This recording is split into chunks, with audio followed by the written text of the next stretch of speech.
Hello, friends. My name is Dain Miller. And I'm Niall Spain, and we are your fuck buddies. Welcome to season 2. I guess this is season 3. Yeah, season 2 was one episode long.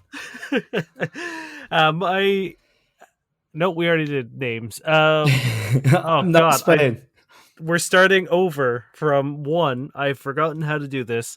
We're a dating and sex advice podcast where we take your sticky, sexy situations and turn them into sexy, sticky situations.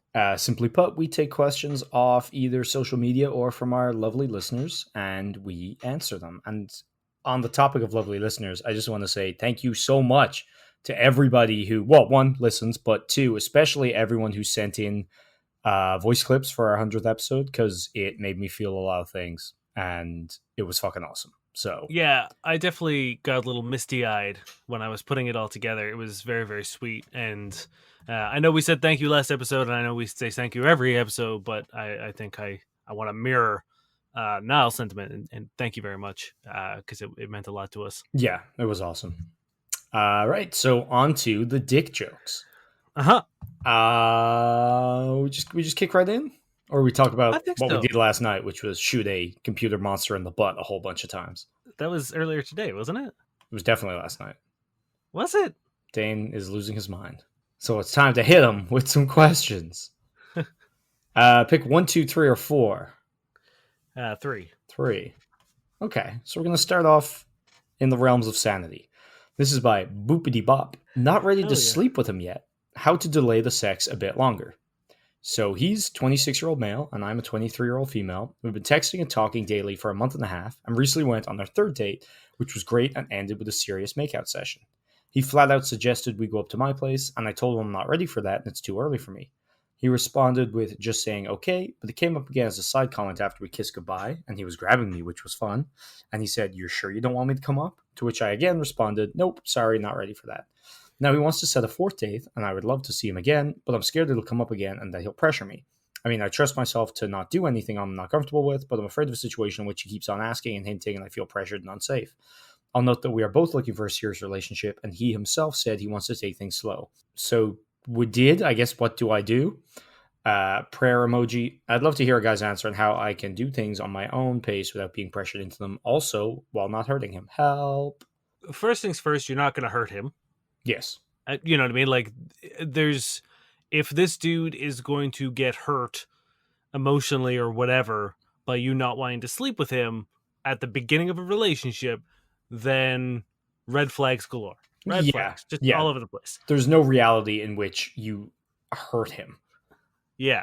And it's like, it might be a little, kicking his self-esteem or, his ego. If he's used to, not having to wait that long, sure, that might happen. But like, if he gives a shit about you and is interested in you, that shouldn't be that much of a deal. And is also a decent person. Yeah. Second, I wouldn't look too much into. I mean, I guess it depends on how it played out. But like, I think it can be playful, being like, "You sure you don't want to come up?" As in, like, sort of. If he's reading the sexual tension that you guys have between each other, I think it could be like a fun, playful throwaway. I don't think it necessarily again, I think it really, really depends on tone and delivery. I don't think it has to be super creepy to ask a second time, especially if things are like getting hot and heavy again. Mm-hmm. And like, as you put it, it could be more of a like, he's saying it just to let you know that he really wants to, or like, it's not like I'm actually like re-asking the question, more just damn, this is really good. Like, I'm letting you know. Yeah. I mean, I've definitely been on dates where women have told me, been like, "Oh, hey, I've invited them back to my place," and they've been like, "You know what? I'm not, like, I think I'm going to pass on it." It's like, okay, great. But then, like, we'll be waiting for, trying to hail her a cab or something, and we'll be making out like outside the bar, and it's getting, hotter and heavier than it should be in a public place. And I've definitely been like, "Are you double sure you don't want to come back?" Because it's like, things can change immediately. The same way that you can rescind consent at any point, and you can also, give consent at any point. So, and like, there have been times where people have been like, "Actually, you know what? Fuck that. Let's go back to your place," or like, "Come back to my place." Mm-hmm. Um, so I think that isn't something to really get hung up on, unless it was done aggressively and creepily. Mm-hmm. And that's sort of like up to your discretion what that means. On the flip side, I think you can sort of figure out if there are things that you are willing to do, like maybe oral sex, Mm-hmm. or hand jobs or something. Like maybe there are things that you are comfortable doing and not going all the way with sex, Mm-hmm. because like those are completely fine and great. Yeah, you're not gonna come and then be like, "Oh, I've only had come a different way." Yeah, like I've definitely been like on first dates where like women have invited me back and they've been like, I'm on my period and I don't really want to have sex, but I'm gonna blow you. It's like, all right. Yeah, blowjobs Like, are incredible. No one's gonna I've never ever be been like, sad. fuck. But other than that, like I think you can definitely have a conversation, and it's fine to do this over text. I think it eliminates some of the awkwardness to be like, hey, about last night, like I'm very attracted to you, and I do foresee a sexual relationship with you. I just really want to make it clear that like I want to wait, and I will let you know when I'm ready. Yeah, there's no harm with that. And like on the good side of things, if he's like, "Well, fuck this," then you've done yourself a favor, and you're not going to waste any time on figuring out whether this guy's worth dating, because he's not. Or put yourself in a position where like he does that in person. Yeah, exactly. And on top of that, like on the flip side as well, like maybe go and you say you're interested in like a long term relationship and blah blah blah. So it's like maybe do like a proper like full day date where like you go out somewhere and maybe you go to the zoo and you go to a restaurant. Like make it a full like day where you don't have time or a place to fuck. You know what I mean? Like if you're out and you're doing a whole day activity, you know what I mean? Like say, oh, I gotta go. Like if you have plans later, or if you have whatever, or if you just spend so much time together and you're not near one of your guys' places, you're not gonna really have the opportunity to. So like it's kind of a double whammy there where it's like you don't you're not in that position of like being awkward, and on top of that you get to really spend some quality time together and figure out if this person is worth a long-term relationship. Yeah. And like you said, it's like if at any point he's like, "This is bullshit. I've done this, or I've spent this amount of money. We've gone on X amount of dates. It's sex time." Yeah, Then you like move on, then it's carry dump on. time. Yeah, like it's if he's not willing to respect your boundaries this early in a relationship, I can promise you it's not going to pan out well in the long term. Yeah, I think that's all pretty concise advice. Hit me. Oh, that should have been the name of the podcast. Concise Shit. advice. Hey, we would have been able to Except, actually, run ads on Facebook. although it's false advertising because it's rare that we are concise. Mm-hmm. This comes from So Fucking Shy off of Reddit. Hey guys, I'm not sure what to do. My boyfriend keeps embarrassing me around my friends. He is 7 years younger than me, so he's 22, and I'm 29. So yes, I understand there's a maturity gap here. Every time he meets one of my friends, he asks them if they like rap, and asks them if they want to hear him rap. They'll say sure, and then he puts on some weird voice and starts rapping pretty vulgar things. My friends are usually shocked and start laughing. Last night we were in a group of acquaintances, and he started rapping, and they all were egging him on and laughing, and you could tell they were making fun of him. He thinks he's such a good rapper, but it makes me so embarrassed, and I don't know what to do. He's so sensitive, and I don't want to hurt his feelings. That's such a powerful move, man. Oh, like imagine just, hey, hi, nice to meet you. Want to hear me rap? No. First, he checks to see if that's their flavor. He's like, hey, do you like rapping? Or like rap music? Yeah, man, I don't mind rap music. Great, you want to hear me spit some bars? Because that's even better, because he's considerate as well as powerful. You know? Yeah. Like he's not just gonna bring the pain if you're into country. Yeah, it's fucking weird to just go to someone and start rapping at them. But if you know that it's their, preferred flavor, or then even why just not? that they're vaguely into it at all. Like, Oh, imagine man. doing this with any other kind of fucking music. Hey, are you into screamo? I was literally thinking about Screamo. Yeah, this. Oh, I really want like questions like this piss me off that we can't just like open portals into just time and space and Yeah. just be there to witness this. because like especially because it's not just like he's rapping out of nowhere, which is embarrassing anyway. The fact that he's not good at it and has a weird voice, which is embarrassing anyway, but he just jumps straight to like vulgarity as well. Like that's Yeah, it's so like wonderful. the pieces of the puzzle here, like I would, like you said, I wish. One, I don't believe this man doesn't have a SoundCloud. Oh, He he must. yeah. You know what Does I it mean? say it in the questions at all? Can we In the can we comments. yeah, can we send a comment in and ask for this person's SoundCloud? um, because it would be something special. I will go back to this question and see if I can suss out some examples and play it for the old podcast. Can we get them to rap our like song, like our Oh intro? hell yeah! Get like a little Josh Eagle, this Oh guy hell mashup. yeah, hell yeah. I once so my ex's roommate's like guy she was seeing was Hmm. a self-proclaimed rapper, and he lived down in Kensington Market, and his rap video, I've probably watched it like upwards of 1,000 times because it's one of the best things I've ever seen in my life. It makes me cry laughing. And I once bumped into him at a bathroom downtown Toronto, and I was very drunk and was like, "Oh my god, man, I love your rap!" Like, and was kind of like gushing, and he literally like looks me in the eye. I was like, "Oh my god, I was thinking of giving it up, and now I won't." And I was like, "What have I done?" You put that you put that evil in the world. It could be this guy. I Yeah, wouldn't be surprised. They hooked up like once or twice, and then he was like, "Hey, you want to hear my raps?" And like sent this really bizarrely filmed like acoustic rap set from his backyard of his apartment, and it's great. I think everyone in the world has like a story like that. You know what I mean? Like where Wow, they know someone. way to devalue my tale. No, I mean like they know someone who shouldn't be rapping who is like adamant that they are going to make it. Well, I think everyone knows someone like that. I find it funny because you don't really see the same thing with any other like genre of music.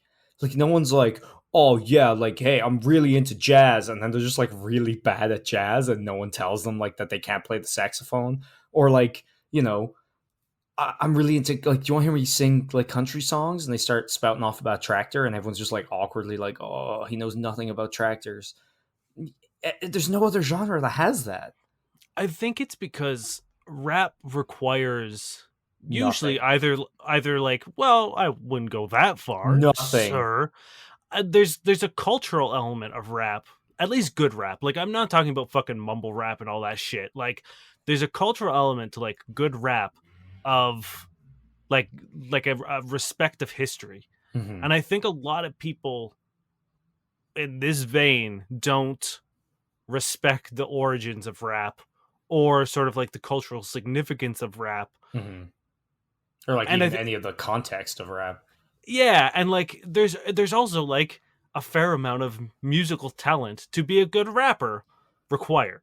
Yes. So when I said there you don't require anything for rap, I meant in terms of like if you want to play the saxophone, one, you need a saxophone. But Mm-hmm. two, you need to like practice at it.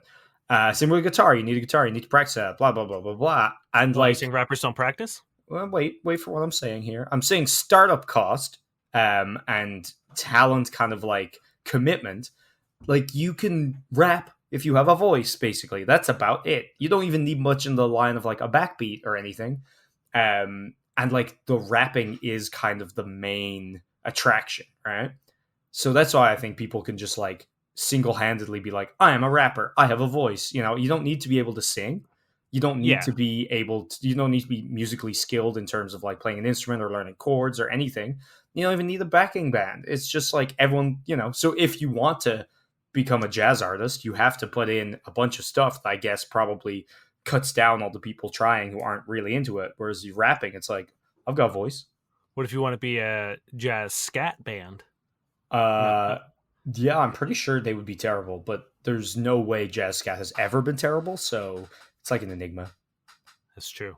I once Um, convinced my ex girlfriend that I had a rap group back in Ireland, and I kept the joke going for so long that she did not know whether I was like being honest or not. And when we went to Ireland, was like, "Does N Dog and the Boys exist?"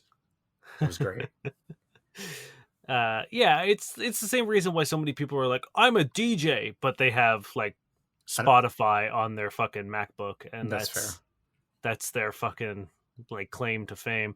What's Okay, the how do we help question this here? person? What can they do to avoid this embarrassment? Write a diss track about him. Yes, this is exactly correct. This is Mhm. the only option you have is challenge him to a rap battle. Yeah. And like here's the thing. He's not expecting it, but you are. You can write and rehearse this rap. Hmm.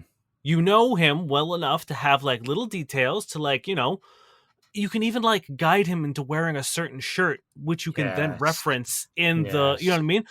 You gotta like peel it all back and start from scratch and be like, if he wears a shirt that you're like, man, I can dunk on that shirt so hard. Hmm. When he puts it on, be like, baby, that shirt looks great on you. I love when you wear that shirt. And just, Put it on put, him when you wake up in the morning. Just be like, hey, wear that, and he'll be like, what? And you'll be like, just put it on. Yeah, just do it. He's not going to say no. He doesn't know clothes. And then yes. so there's two ways you can do this, and it's either when he meets a new friend of yours and says like, oh, do you want to hear me rap? And then she goes, no, they want to hear me rap, and he'll inevitably be like, okay, you're like, sure, and then you're like, no, I can rap, and then jokingly be like, oh, we'll have a rap battle. I'm sure he'll be like, oh, this poor woman, and then you fucking scorch earth, burn him to the ground, or you enroll him in an actual, honest to god, like rap battle competition, and Like an then 8 Mile style fucking. exactly, yes, and you are also on the fucking ticket, and you show up and you destroy him in front of his peers who are also rappers. Now, What the you good need thing to about do, this is sorry, it. before you take him there, you have to go to his parents' house Yeah, his mom's for spaghetti. yes, for a spaghetti dinner and make sure he spills some on his shirt. No, then you have to vomit on his shirt. If he won't do it, you have to. You should eat his mom's spaghetti and regurgitate it onto the clothing you picked out for him, and then mock him about your vomit. Yes. That's a power fucking move right there. And the thing is, like, you say, like, he's sensitive and stuff, but this is different because one, it's the game, it's rap. You know what I mean? Like, if he gets Yeah. beaten in the arena, that's one thing, but also you're gonna earn his fucking respect. So you're gonna end up in a better position than when you were. And maybe he'll still harbor dreams of rap, but two things will happen. One, he'll probably try to get better. And two, he'll be scared to do it around you. Yeah. And His that's a PTSD, win-win. you will put him in such a PTSD hole when it comes to rapping in front of people that he will never do it again. Yeah, I think that's pretty much the only route. Yes. Um do we want to give some actual advice? Maybe just I don't like. I need to hear what he's saying, but I guess like uh, maybe just be like, hey, like, why do you do the rap thing? Like, what is it about like first when you first meet someone that you feel like it's appropriate to just bust out a rap? Like that's kind of strange. Maybe just talk to him about why he feels like he needs to. I'm sure it's an insecurity thing. Like maybe he knows it's dumb and like he's trying to make himself the butt of the joke or be like that funny guy and like it's just the biggest of all icebreakers. Like it's like dropping a bomb on ice because after you've done this vulgar rap in a weird voice out of nowhere, like there are no walls left up. Knowing people like this, I bet he thinks he's killing it every time. Yeah. Well then like honestly, I do not know if you can be like, hey, just a heads up, your rapping is very bad. That's I mean like that's the trouble of like any sort of time your partner does something that they're not great at, whether it's like, if they are posting Instagram videos of them like singing and playing guitar and they're fucking terrible. um but like that's of their own accord. I think you need to be like, hey, do you mind not rapping around my friends? I think it's sort of inappropriate. You say some weird shit, Mhm. and it's not something I want you to do around my friends. If you want to do that with your friends, by all means. You know what I mean? If you guys want to have a fucking weird like rap circle with you and your buddies, do it. Mhm. But around my friends, can you please, cool it?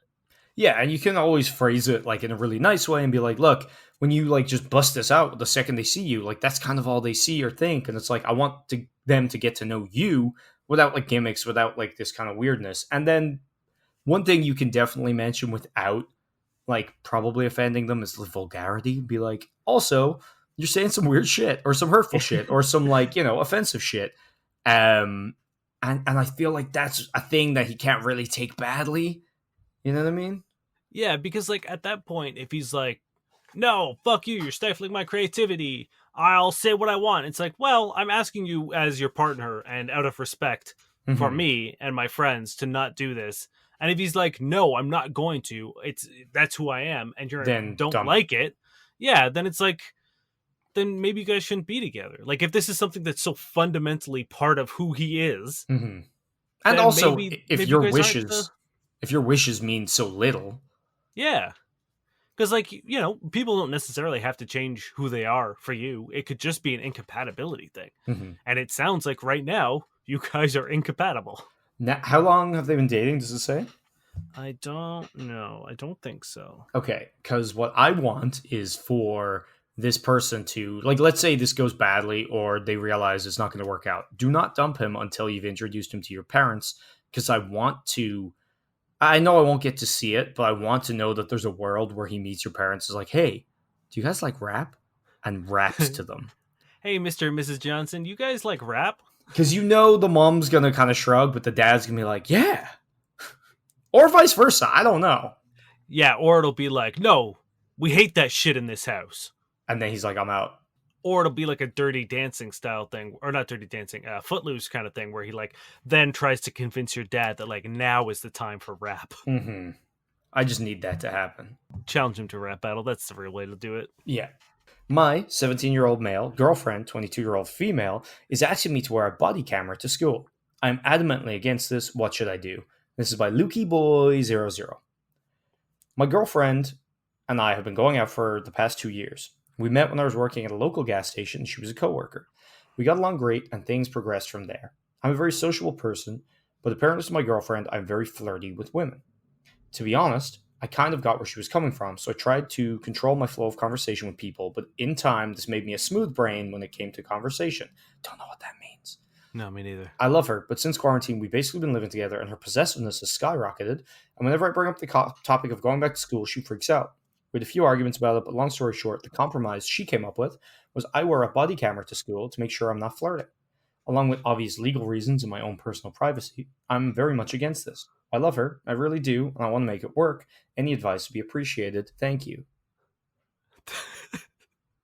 How is that a compromise? Like, what's the alternative? That you don't go to school? Sounds like it. This is insanity. Yeah, I mean, like, one, you can't film people without their consent everywhere you go. Two, is she gonna watch like 8 hours of fucking footage a day to make sure that you're not flirting with people? So, somebody like this, there is no conversation you're going to be able to have that isn't going to be considered flirting. And it's not even like him flirting. It's gonna be like if a girl Mm-hmm. in his class smiles at him, Mm-hmm. she's gonna be like, "What's that look about?" Yeah, or like looks at you or anything. Yeah, I mean the insecurity and jealousy here is so toxic, so impossibly bad that I can't understand how like you aren't like addressing this with the most aggressive way possible and being like, this is, I'm not doing that. That's not an option. That's not a compromise. What you're asking me to do is lunacy. Yeah, it's Because impossible. Firstly, like you literally just would not be able to do it, like flat out. Like there is no possibility of this ever being viable. Firstly, so the very fact that it's becoming a like if that's the compromise and the compromise is impossible, then what are you left with? You're left with either her way or your way, and your way is just go to school, and her way is, I guess, give up your education because she's insecure. yeah, or like, you guys break up or whatever. Which, hey, let me tell you, that's not a terrible idea. That's yeah, 100%. That like run. I don't think there is a other possibility here. Also, can we just revisit the age difference here? He's 17, she's 22. They've been dating for 2 years. He was 15, she was 20. It's pretty fucking weird. Oh, yeah. Even 17 to 22 is like It's a Yeah, hearty enough that's gap. that's a good point. 15 to 22 is like I know we talk about age not being really a thing, but like dating as a 20-year-old dating a 15-year-old, That's wild difference. because like it's not like you guys were a senior in high school and he was, you know what I mean, like because Mhm. like whatever, that's fine, but like a 5-year age difference, I mean, like he was in junior high, or you know what I mean, like he was not in the same school as you unless you had like a big ass fucking school. Even But then, like like, you wouldn't still be in high school if you were 20. yeah, Like that's pretty fucked up. Like if it was a guy who was 20 and a girl who was 15, we'd be condemning this real hard, yeah, you I didn't know? even think about the math there. Yeah, that's wild, because like Yeah. it would be like a fifth grader dating a first grader, and that's crazy. Yeah. So I think that's part and parcel in why he isn't condemning this, as you said, in the harshest terms possible, because there's such an age and like experiential like difference that like he's just kind of Yeah, like succumbing to her, her knowledge, which is probably exactly why she's dating somebody so young, so she can get them to do fucked up shit like this. 100%. Yeah, I mean, I didn't do the mental math there, but yeah, you're 100% right. This person, I'm going to wager, is not well. No, this Um, person is an abuser and so is I'm switching my answer to, yeah, you have to you have to get out of this relationship because you are not going to be safe, like no. ever. Like this is going to be one of the things where like she's going to accuse you of everything always. No Yeah. matter what you do, you will always not be doing it right, Hmm. and you'll be flirting with people, or you're not trustworthy, or whatever, and it's going to fuck you up for life. Yeah. You need to get out of this. There is no other solution really. And also, obviously, you didn't like figure the math because it's a lot easier when you're looking at the screen with the question and not just hearing it. Also, with all the other bullshit swirling around it, right? Yeah. Um, but yeah, run, Lukey boy, get the fuck out. Like Lukey boy, you got to go. there are rare, like no, I was gonna say there are rare occasions when like massive age differences work out, and I mean that when we're talking about ones that are legal, and Yeah, this like one was consenting not legal adults. when it began and is still barely there. Like I don't know what country you're in, but usually it's 17, 18, and in that case it's like if you're within a few years, and I'm pretty sure a 5-year age difference does not qualify for that. This person is preying on you because you're younger and you need to get the fuck out. Yeah. Find a normal girl. Apparently you're really flirty, so you'll be fine doing it. Yeah. And they won't make you wear like surveillance equipment. You'll be like more secure than police are. Oh man. Okay. This comes from Roby One. My 27-year-old male girlfriend's 25-year-old female bionicle addiction is ruining our relationship. I just want to start by saying that I love her. Oh, that's weird. I just want to Whoa, what's start by weird saying about that loving someone? no, he's like, I just want to start with saying by loving her, comma, my girlfriend. It's like, yes, we know that. I love her. My bionicle. Yeah. I just want to start by saying that I love her. We met 1 year ago at a friend's party, and then before long, we started dating. Around 2 to 3 months ago, we decided to take the relationship to the next level and move in together. I know it was quick, but moving in let us save money on rent. We've always gotten on really well and haven't had any major arguments or issues. Ever since the COVID lockdown started, things haven't been the same. She lost her job at the start of COVID, and for the first month, everything was fine. But recently, she's been having to kill more and more time at home. She's always been into Bionicle and Lego, and I guess I've always been cool with that, but things have just gotten worse. Initially, she just built some sets that she had at her parents'. Recently, though, she's been rewatching the Bionicle movies for hours a day and playing with toys like a child. And now, when money is tight, she spends like $500 on Bionicles. I'm starting to find her less and less attractive due to this childish and obsessive behavior. How can I bring this up with her? I really don't want this to ruin things between us, but she's becoming increasingly distant, and I don't know what to do. Man, bionicles were fucking sick. Yeah. I don't think I was out of the phase when Bionicles came out. I had some pretty fucking cool bionicles when I was a kid, man. It was fucking cool as hell. It's just like robot Lego, right? Like Lego, or like robots that you put together via Lego. Kind of, yeah. They're like Lego with like a different kind of way of like inserting. And they had like little wheels on their back. You could turn them and they move things. They're basically like the love child between Transformers and Lego. Right. Okay. They were fucking sick. I'd say just get into Bionicle yourself, quit your job, and Like, make that $1,000 on Bionicles a month. Yeah, can you turn this into a streaming thing? Like YouTube Oh, people watch all kinds of crazy shit. If you like, is she cute? Because like that's all you really need, man. Like yeah, people who watch cute girls on YouTube do whatever. yeah. Like gamer bathwater, sell like Bionicle bathwaters. Be like, these Bionicles bathed with me, $2,000 each. Yeah. But really, so here's what I think is happening. I think she's having a very hard time with lockdown, Hmm. obviously, We all and did. yeah, and like this is something that probably is reminiscent of a time that wasn't fucked. Yeah, it's like her safe place, right? Yeah, She's like regressing to feel more comfortable. Kind of like how a lot of people are jumping towards conspiracy theories to feel like they're more in control or whatever.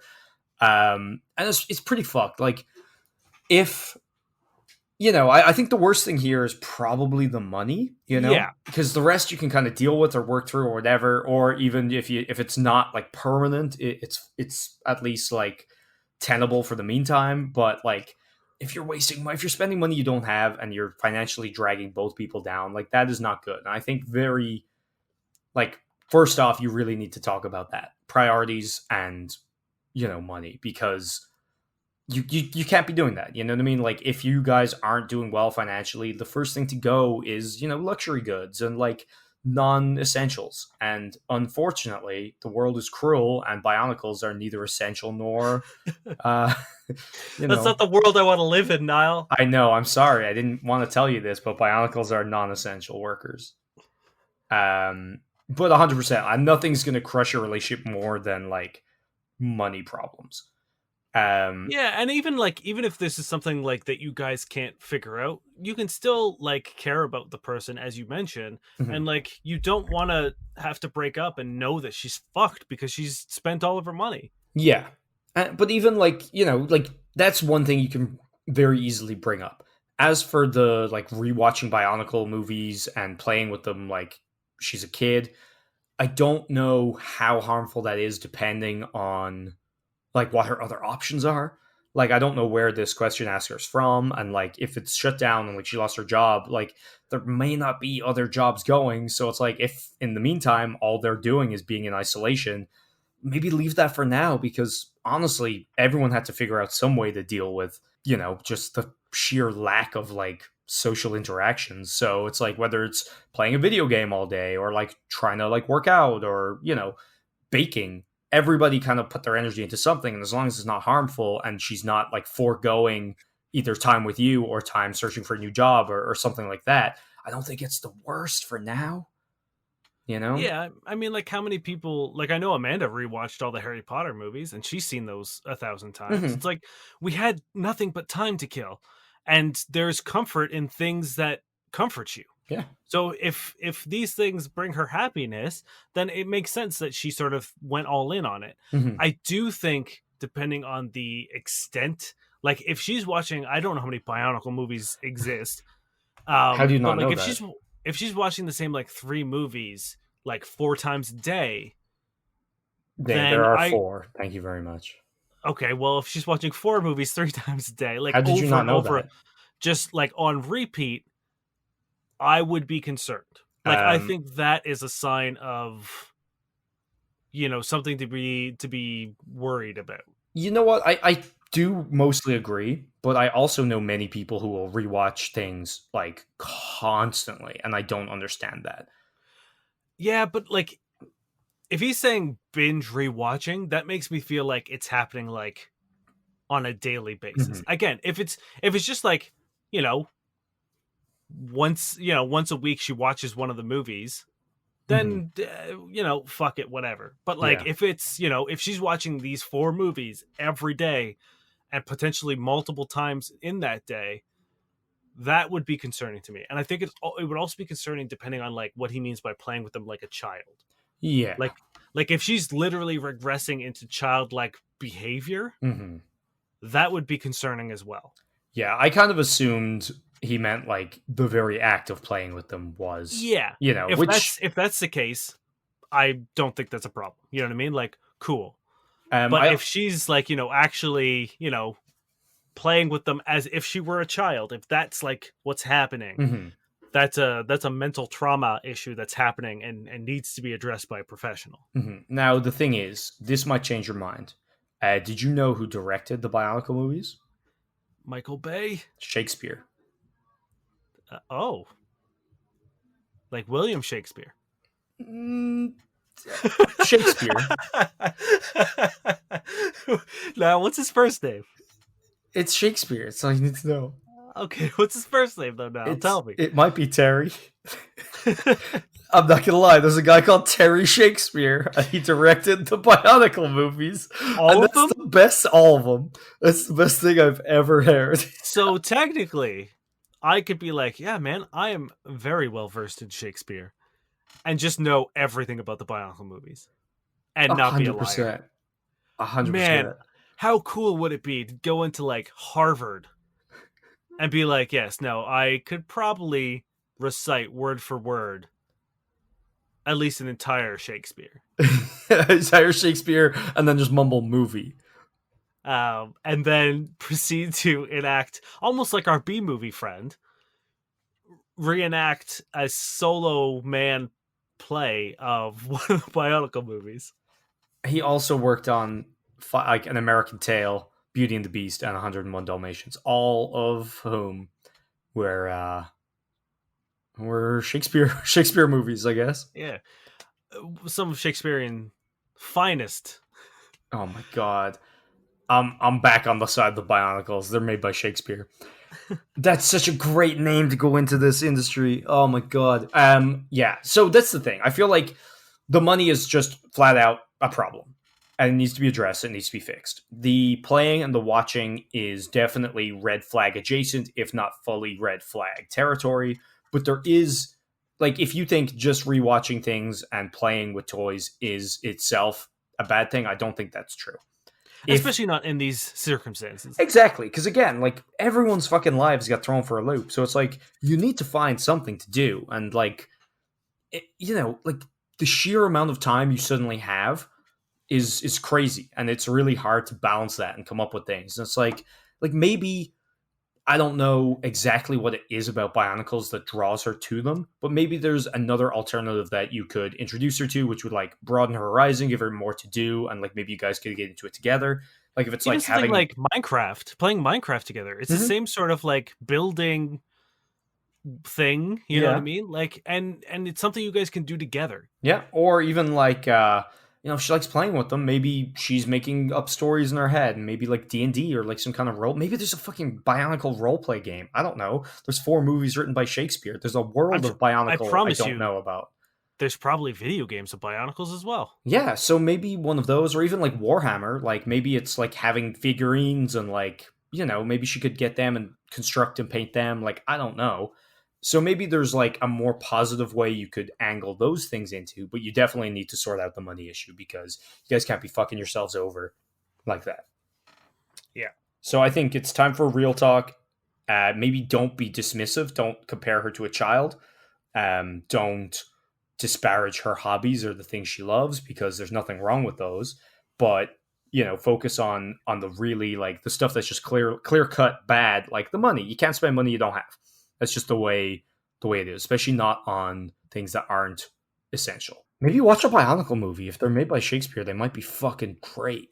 This is by Curly Butt Hair.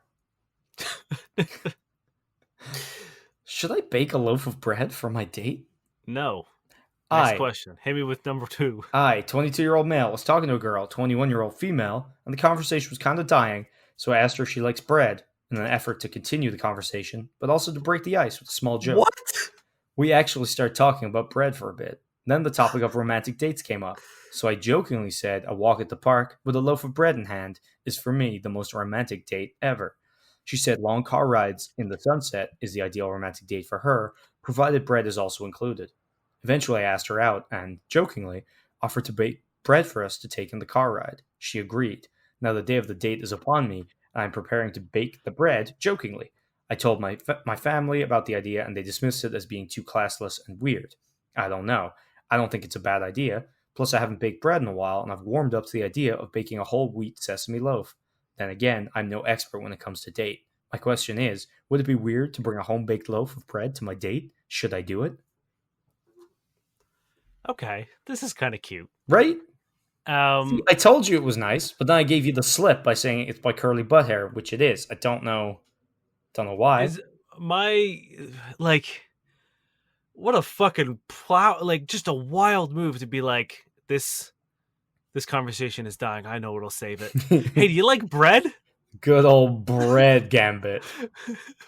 I mean, that's gonna be my new go-to move. Like, if anyone's like, how do I talk to girls? Just be like, ask them if they like bread, brah. Mm-hmm. What are they gonna say? No. And if they do, leave them. Hit him with that sweet loaf. But here's the thing: you've made so many jokes about this and so many reference about it. I think it would be such a disappointment if you didn't bring the loaf of bread. Yeah, 100%. It's and like I even don't think you necessarily have to slice it up and serve it while you're on the date, but I think it would be funny if, like, in the glove compartment, you're like, hey, open that glove compartment. And they pop it open and there's a fucking loaf of bread in there. I think yes, that's fucking, you know what I mean? Like, I think that's great. you need to put it in the glove compartment because they need to get there, be like, he didn't do the bread thing. Okay. And then, oh shit, he did the bread thing. Like, this is so Right. good. There's no downside here. If they're like, it's weird that you did the bread, then they're a fucking asshole. And they are not the Yeah. kind of person you want to date. If your go-to move is, do you like bread?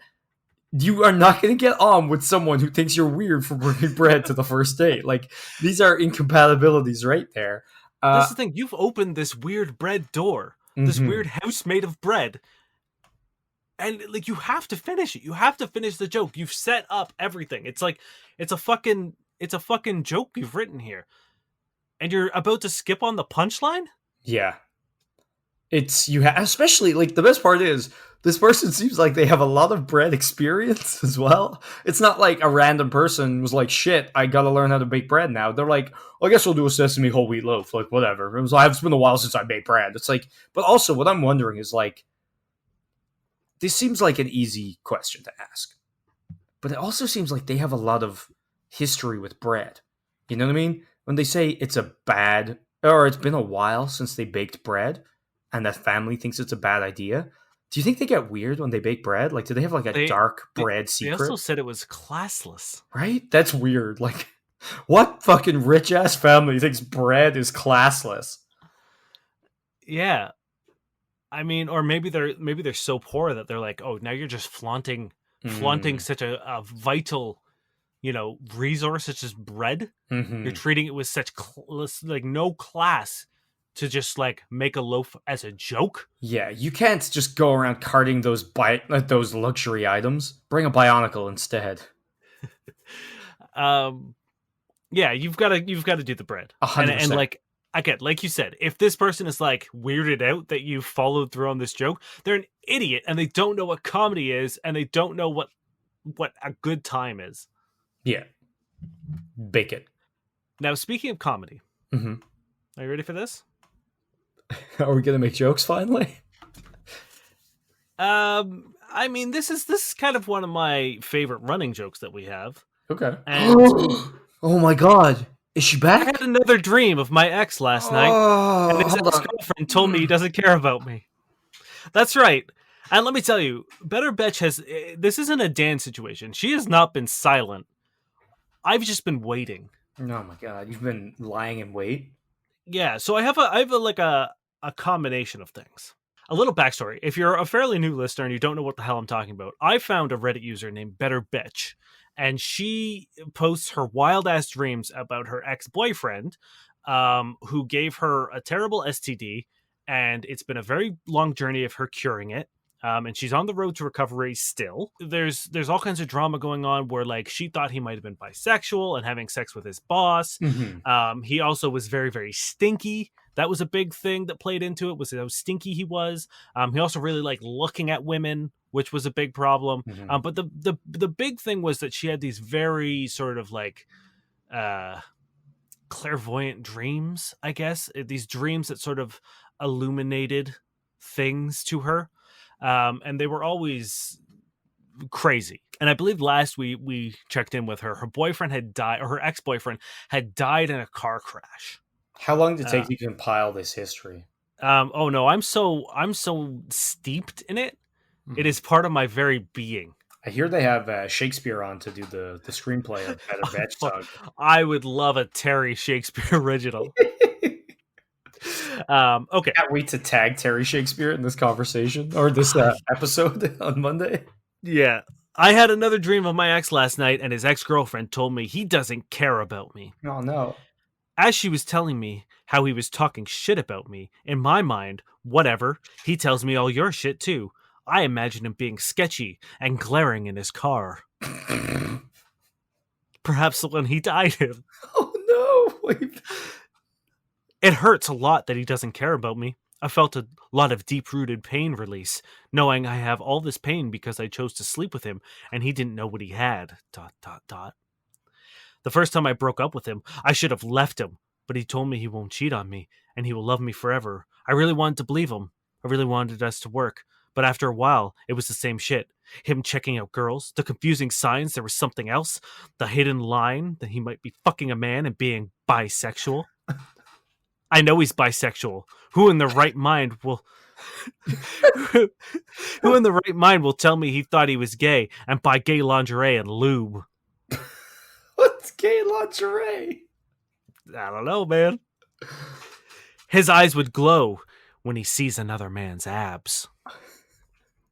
Can't hide the truth. I was so sick of his shit. Just sick of his nasty smell. I hated talking to him on the phone because he would scream. He was like the rest of my exes. They have no idea why I don't like talking to them on the phone. It's because stuff they say is fucked up and disgusting. Even if I still have somewhat feelings for my ex, I can't go back with him ever. I love my body more than him. I don't want to catch anything again.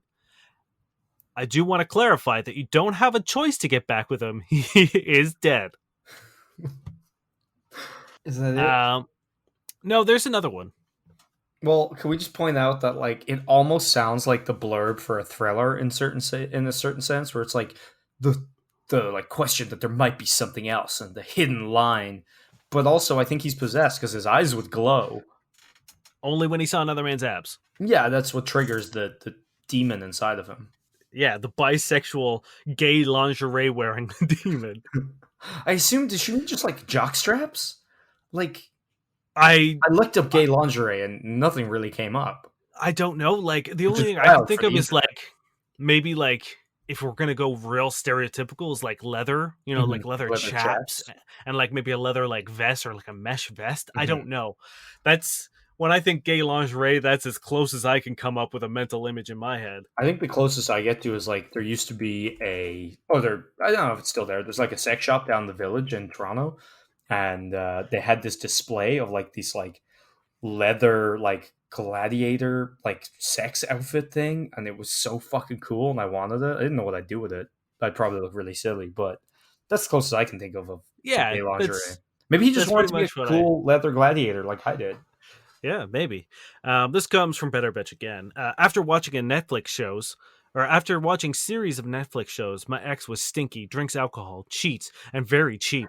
I think I found a guy every woman ends up dumping. I remember I would do neck stuff with him, and when I smelled him deeply, he stank. It was awful. Why is he so smelly? Also, what is neck stuff? I assume it's like kissing his neck, or was she just like jerk him with his neck with her neck? I don't know, man. So there's one last post I want to read. I'm not going to read the post, really. My ex who gave me MG wants to get back together. He treated me like shit and I don't want to get reinfected. He texted me flirty messages, blah, blah, blah. Here are the like symptoms that I'm currently experiencing. Yes, I love him. But even before I dated him, he likes a lot of women. He likes to have sex with multiple people at once. He did fuck a guy before. He loves cheating. I can't expose myself to MG again. And this time, I might not even get cured due to antibiotics resistance. I can't live a life with STDs forever and being worried of cheating. And then someone asked, didn't you say the guy died in a car accident? And she says, I thought he did. Turns out he's alive. And then same person asks, what gave you the impression that he was dead in the first place? And she says, A his dream. friends his friends told me he's dead. And then another person. So this is part of the saga that I missed. I thought you said he killed himself. He's alive now and wants to get back together. I'm sorry, he's alive now is a wild sentence. Well, that's exactly what the next person says. Alive now? As in he was dead and now isn't? What did he do? And she says, I didn't ask. Just called him some bad names. I'm not interested in his well-being after he left me in the hospital with MG. Imagine you came back from the dead and like you meet your ex-girlfriend, she just calls you some bad names and walks Hey, away. you stinky bitch, get out of here. Maybe that's why he smells bad. Maybe he's been dead this whole fucking time. He's a zombie. He just like keeps going back to life, but his meat is slowly rotting. Maybe that's That's how why she caught that's all how these she got diseases. disease. Oh Yes. my god, we solved it. So that's, let me just tell you, it's been, I think, 2 years since I discovered Better Betch, and she's literally still talking about the same two things, which is the disease she has and her ex. To be fair, if you had an ex that came back from the dead and also kept giving you diseases, you'd probably still be talking about them too, wouldn't you? I mean, I guess. But yeah, that was my Better Betch update. Okay. That makes my life so happy. Do we have time? Oh, we probably don't have time for one more. Damn it. I was going to do more Tinders, Uh-huh. but I think instead I'm going to read this email that I just got from one of our listeners. Okay. This is going to be. They didn't give an agent name, so I'm just going to give them one. This is Agent IPA, and they got this sent to them on LinkedIn. So this is going to be our red flag scan of the day. Hello, Agent IPA. I am so sorry to infringe on your privacy. It said a picture is worth 1,000 words. I read your profile on LinkedIn and you caught my eye. Light can be defined without the sun. Sweetness can be defined without honey. Fragrance can be defined without a rose. But beauty cannot be defined without you. Oh.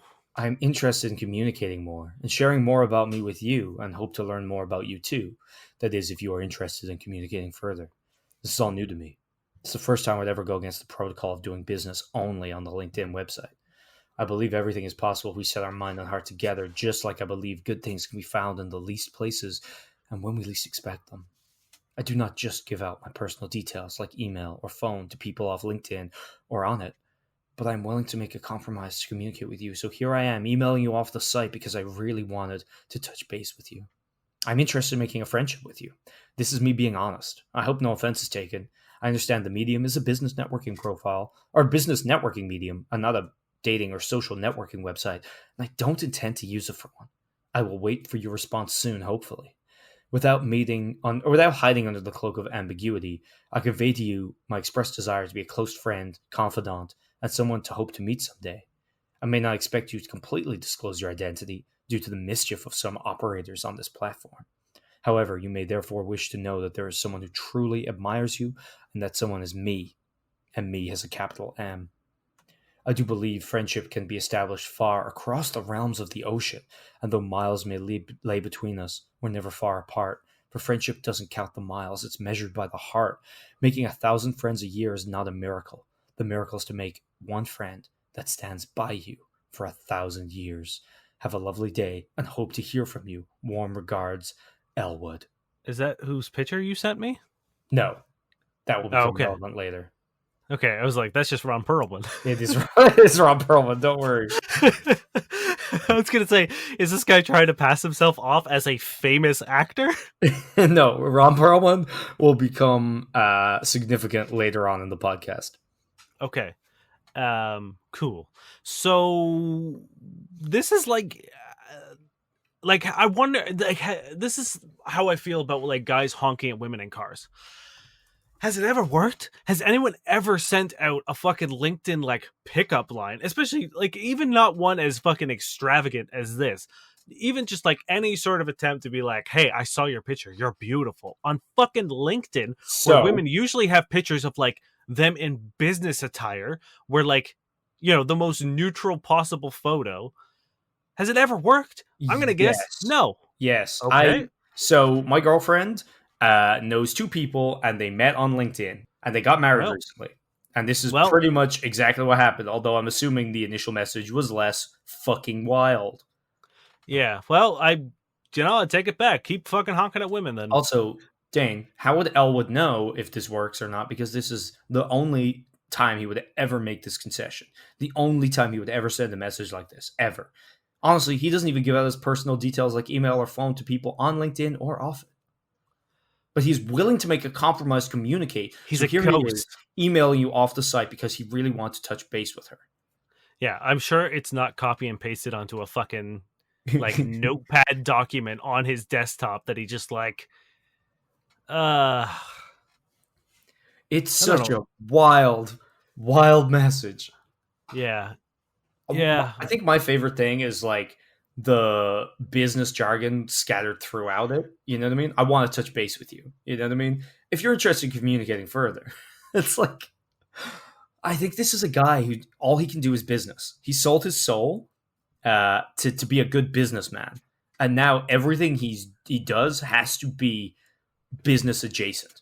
So do you think that's why he can't give out his number to people? Yes, exactly. In reality, he can only do it on LinkedIn if it's a business opportunity. Yes, so LinkedIn is kind of like his back door where it's like, hey, it's a business profile. Can I use that, Satan? And Satan's like, damn it, I guess you can. He's like, cool. And this also explains the like 1,000 year... Right? How else are you going to live for a 1,000 years? Yeah. And it's like, if you join me now, we can be together after 1,000 years. And once we make it that 1,000 years, I will be freed from my shackles. That was the curse I need to break. He did say a lot of like fantasy jargon too. You're right. He did say far across the realms of the ocean, and miles lay between us. Is he buried in the earth? It might be one of those situations where like, yeah, he made a deal with the devil, and like the only way he can get out of it is if someone is willing to spend 1,000 years with him. Like honestly, aside from the like, fact that he can only do things that are related to business and is immortal, I see no red flags here. Yeah, I mean, considering his restrictions, which are astronomical, he's doing a good job. He's working around his disability, and it's great. Thank you very much for listening, friends. It is always a pleasure to do this. I've got renewed vigor with this 101 episode, this season 3 episode. It's like we said at the beginning, it was so very nice to hear everything that you guys said to us and the emails that we received. We got a bunch of people who weren't comfortable sending in voice clips, but still sent us some nice messages. So thank you very much for those as well. It means the world to us. Yeah, I literally can't describe how much I loved hearing all the messages people sent in. Really meant a lot. So thanks, guys. If you would like to reach out to us and ask us a question, you can do so by various means of social media. You can hit us up on Facebook at FCK Buddies Podcast. You can find us on Twitter at FCK_Buddies. And you can hit us up on Gmail at fbuddiespodcast@gmail.com, or you can visit us online at fbuddiespodcast.com or plentyofbeef.ca. You just hit the little contact form, fill it out, give yourself an ancient name, and we will get back to you as soon as we can. Thank you, Josh Eagle and the Harvest Cities, for the song Paper Stars, and I'm sorry we're replacing you with a SoundCloud rapper. Are you ready? Yep. So this is when the things I was talking about become relevant. So, Ron Perlman, you haven't seen Sons of Anarchy? No. Just so you know, that is what he looks like in his role as Clay Morrow in Sons of Anarchy, right? Okay. Are you ready? You comfortable? Yep. This is good, he says, and leans forward, pressing a kiss to the blue-furred monster's cheek. Me glad Clay like. No recipe. Cookie's speech is simple, but Clay likes that, and his scratchy voice is enough to make Clay hard. Retiring to the bedroom with a plate of cookies and 2 glasses of milk only seems natural at this point. Is this Sesame Street Sons of Anarchy fanfiction?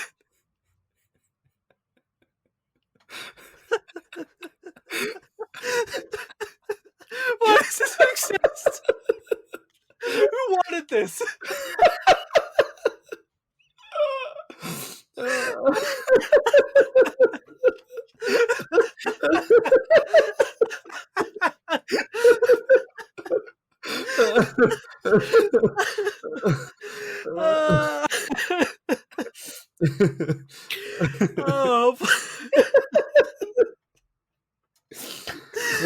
Clay undresses. Oh, There's more. Hesitantly at first, but Cookie's soft grunts of excitement as he watches our turn on, and he quickly discards the rest of his clothes and climbs onto the bed. Clay wanted this? Cookie's uncertainty goes a long way towards helping push Clay into this, because the fact that the monster asks him if he wants this shows that he cares. Yes, Cookie, I want this, he assures the monster, smiling and raising his ass up in the air. Cookie shoves a pillow shaped like a big bird beneath his hips, and Clay sinks down into the pillow and tries to relax. He's never been on the receiving end of something like this before, and though he's a little afraid, he trusts the blue fur ball. When Cookie inserts one of his thick fingers, God. coated in some kind of cooking oil, What? into his virgin hole, the stretch burns more than he ever imagined it would. Why And he is this almost so begs Cookie to stop, remembering all the nights he'd awoken to find the sticky evidence of another sweet dream. Clay simply digs his fingers into the black satin bed sheets a little harder and bites down on the back of his wrist, holding in the bulk of his pained cry. It hurts like hell at first. Truthfully, he feels a little like he's being impaled by the business end of a baseball bat. But then when Cookie stills, his concerned, gruff voice stiltedly questioning, "Clay okay?" He nods, even though it isn't okay. And he's grateful when the monster waits until the muscles around his abnormally thick digit relax before he pushes in a little further. Oh my god. Oh my god. I'm going to skip past the 9 paragraphs of them slowly fucking. Unless you want me to keep going. No, please don't. I'm just going to end with this. Clay want more cookie? Clay could see the eagerness on his monster's furry face. No, Cookie. Once is enough for tonight, he sighs, laying his head on Monster's soft chest. His fuzzy brow furrows. Cookie do something wrong? Cookie hurt Clay? No, Cookie. You did everything right. He grinned up at his fuzzy lover. Okay, if Clay says so, me believe you, Cookie replies with a sigh. Hey, Cookie, he asks as he twined his fingers in the soft fur of his broad chest. Yes, Clay? His big furry hand glides smoothly up and down Clay's back, drawing random patterns. Just hold me? The vulnerability rolls off him in waves, and Cookie holds him tighter. Yeah, me hold you. Me hold you long time. Maybe forever. You know what the most upsetting thing about all this is? This is the healthiest sexual relationship we've ever heard in your fucking sex writing. Can we just point out that at the very end of this page, there's Works Cited, Sesame Street, Jim Henson, produced by Jangans Cooney and Lloyd Morissette. And I promise you, Kurt Sutter, these Sons people of Anarchy. don't want their names on this. Kurt Sutter, Sons of Anarchy, FX Hollywood, California, television. Oh my god. Oh. I'm crying. Like, there are tears rolling down. Yeah, me too. Oh. Yeah. Oh god. Oh shit, this was meant to be bad sex writing. So, okay, I'm going to leave it alone because I don't think we need to talk about it. But he says, do you want another cookie? And he says, once is enough for one night. Mm-hmm. Are you telling me that cookie is synonymous with anal sex? So are you telling me that the monster, the puppet, the beloved Sesame character that we know as Cookie Monster, in his mind, his name is Sodomy Monster? Yeah, did you not know that? That's... You never been into the lore?